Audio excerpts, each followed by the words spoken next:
Well, it's time for the weekly update. I learned a valuable lesson last week. I was a day late, and I actually had someone call me because they were concerned that Kathy or I were sick because I didn't get out my weekly update. So this week I'm making sure that I'm getting it out on time. By the way, Kathy and I are both doing well. I'm coming to you this week from the movie room or multimedia room or whatever it's called up in the Fort Faith area. The acoustics in here are a whole lot better than they are in the foyer. Speaking of which, whenever we get back together, the foyer is going to be looking different, and we're going to need to be doing some things because we're planning on having it to where there'll be more incentive for you to spend some time in the foyer. I think you're going to really be excited about some of the changes that are made, and we're going to have to do something about the acoustics in there because those of you who have stood around and talked in the foyer know that the acoustics in there are such that if you get a bunch of people talking, you get to the point where you really can't hardly understand anything that's going on. So we're thinking about some of those kind of things. If you have expertise in that area, that would be a good thing to be thinking about, some ways that we could do some things, maybe some area rugs, something to kind of absorb some of the sound so it doesn't bounce around a lot. But I had good news this past Sunday. Found out our golf course is going to be opening up this Friday. So my routine is going to be getting back to a little bit closer to normal. Once we can get the services going, I think it'll really go well. One of the things that kind of concerns me is we talk all the time about how important spiritual food is. During this time, we're able to go and get our physical food, and we can be around people where we're getting our physical food, but we're not allowed to be together to get our spiritual food.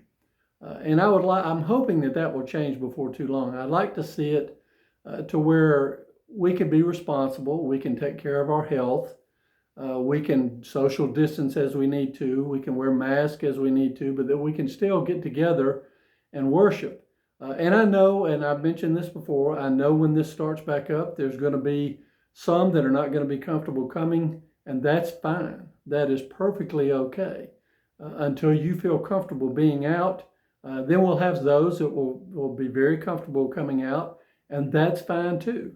The whole reason for a lot of this was to flatten the curve, which my understanding of that was that we're trying to keep it where our infections don't outstrip our capabilities of our hospitals and things.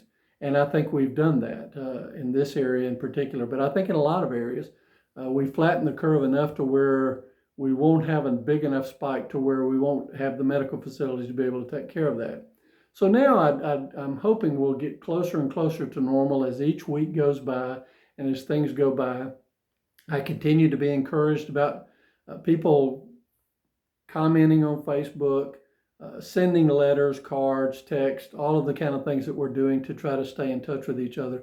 I still see a lot of that going on, and I'm just very excited that we have that closeness and that we're willing to do those kind of things. But just want to continue to encourage you to be safe, continue to encourage you to be praying about this, that everything will be okay, that soon we will be back in service together. We will be able to be doing those kind of things. As I've also mentioned before, we'll probably phase into where we'll have worship before we get back to having Sunday school, but we are thinking about all of those things. We are considering all of those things. And just really be praying that everything goes well, and be planning on how you're going to be able to phase yourself out of this, because people's mindsets have been changed. There's a whole different view of how these things are working and how our lives are going to be. I'm hoping that it won't be long before we'll get our lives back to normal.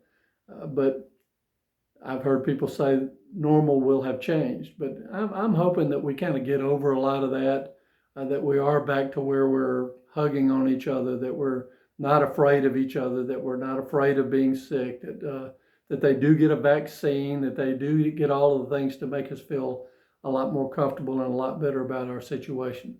But just hang in there. Just remember that we all love you, that we're praying for you, that everything is going well in your life. I still haven't heard of anyone in our congregation coming down with this virus. So that's a good thing. There are some things that are going on with some of our members that you've probably seen on Facebook or you've seen emails about. Continue to pray about those things. I don't mention those on this because this is posted on YouTube, and for privacy matters, I don't want to mention those kind of things in case it goes beyond where people would want it to be. Some people are very uncomfortable with anyone outside the congregation knowing some of these things. So when you're aware of it, pray about it, send cards to them. I know Kathy mailed out a card today for one of our members that fell and hurt her shoulder. So just keep doing those kind of things to let everybody know that we're missing them, that we love them, that we care for them. So just hang in there, be patient. It won't be long before we'll all be back together and things will be fine. Have a great week. So long.